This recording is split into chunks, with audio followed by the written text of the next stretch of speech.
मारवाड़ी तिजारत करते हैं 85%, 100 में 85 मारवाड़ी सिर्फ तिजारत ही करते हैं। और मुसलमान तिजारत कितने करते हैं? 100 में सिर्फ 5 मुसलमान तिजारत करते हैं, 95 गोल। 100 में 5 मुसलमान तिजारत करता है, 95 गोल।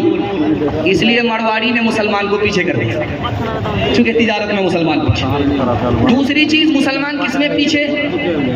नौकरी करने में।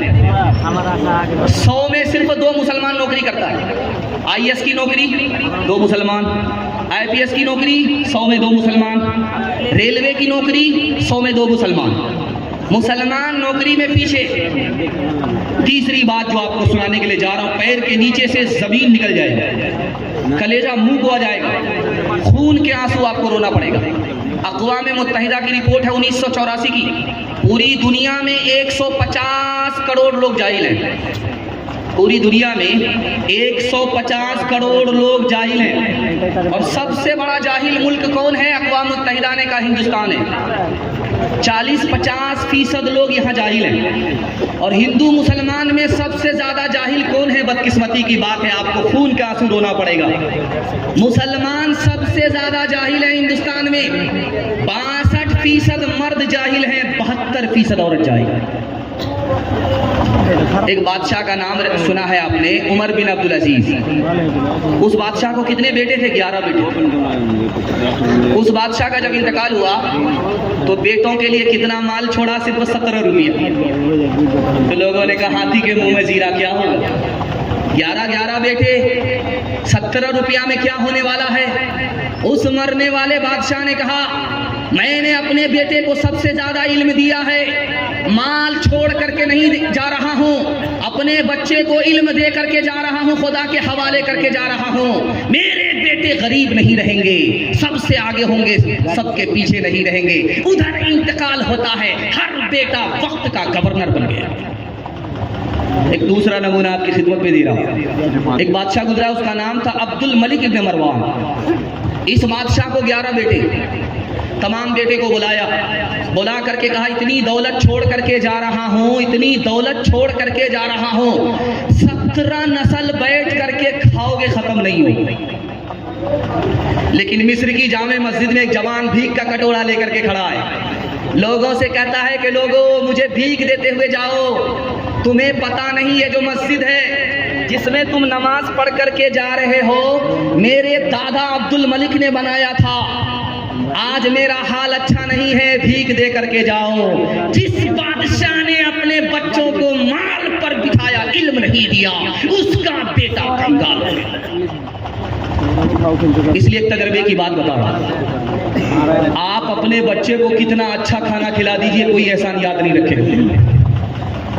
अपने बच्चे को कितना अच्छा कपड़ा पहना दीजिए, आपका बच्चा एहसान भूल जाएगा, याद नहीं रखेगा। कितना ही बड़ा मकान बना करके अपने बच्चे को दे दीजिए, वो एहसान भूल जाएगा, याद नहीं रखेगा।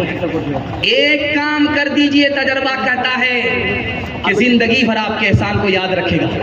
आप जाहिल हैं, कोई फर्क नहीं पड़ता। अपनी औकात को दांव पे लगा कर, पेट पर पत्थर बांध करके, सर पे कफन बांध करके अपने बच्चे को पढ़ा लिखा दीजिए, जिंदगी भर आपके एहसान को याद रखें। एक आखिरी मिसाल है, पैगाम खत्म कर रहा हूं। जिसका बेटा ज्यादा काला होता उसकी माँ ज्यादा साबुन लगाता, किसी तरह ये कालिया गोरा होता है। लेकिन वो साबुन तो काला हो जाता, वो कालिया गोरा नहीं होता। लेकिन उस माँ की मोहब्बत को कुर्बान जाइए तो वो काले को भी चौधरी का चांद समझता है। अपने काले बेटे को माँ बुलाती है कि बेटा तुम्हारी सूरत अच्छी नहीं है, होंठ मोटे हैं, दांत बाहर है, कोई तुमको अपनी जगह नहीं देगा, मजलिस में नहीं बैठाएगा। बेटा इतने बदसूरत हो, तुमको कोई भी अपनी मजलिस में नहीं बैठाएगा, एक काम कर लो, लोग तरक्की पर बिठाएंगे। अब उस बदसूरत बेटे ने कहा माँ जल्दी से बता दो। कहा बेटा रात दिन एक करके सारे बच्चों को पीछे छोड़ दो, सबसे आगे निकल जाओ, इल्म हासिल करो, दुनिया तुमको तरक्की पर बिठाएगी। यही बच्चा रात दिन एक करके इल्म हासिल करता है, यही काला बदसूरत बच्चा वक्त का मक्के का काजी बन गया। खुदा है मेहरबान, बोलो बोलो है मेहरबान, बोलो ऐ अहले वतन, जान वतन बन के दिखा दो इस इस खाक के जर्रे को भी इंसान बना दो। इंसान वो है इल्म की हो जिसमें तजल्ली है, बाको कभी इल्म मिला हो तो बता दो। कांटों को जिहालत के अलग काट के फेंको, तुम इल्म से फूलों से नया बाग खिला दो। है मुल्क में तफरीक जिहालत के सबब से, तुम इल्म की कुव्वत से ये झगड़ा ही मिटा दो। बे इल्म का जीना भी है एक किस्म का मरना, जैसे तने में रूह जला दो के दबा दो। खुदा है मेहरबान बोलो, बोलो है मेहरबान बोलो। खूबसूरत जलसा निकल गया। आपसे वादा लेता हूँ, बेटे को स्कूल के झूले पर और औरत को अपनी बेटी को चूल्हे पर बिठाएंगे। हाथ उठाइए, बिल्कुल सही जा रहा है इंशाअल्लाह।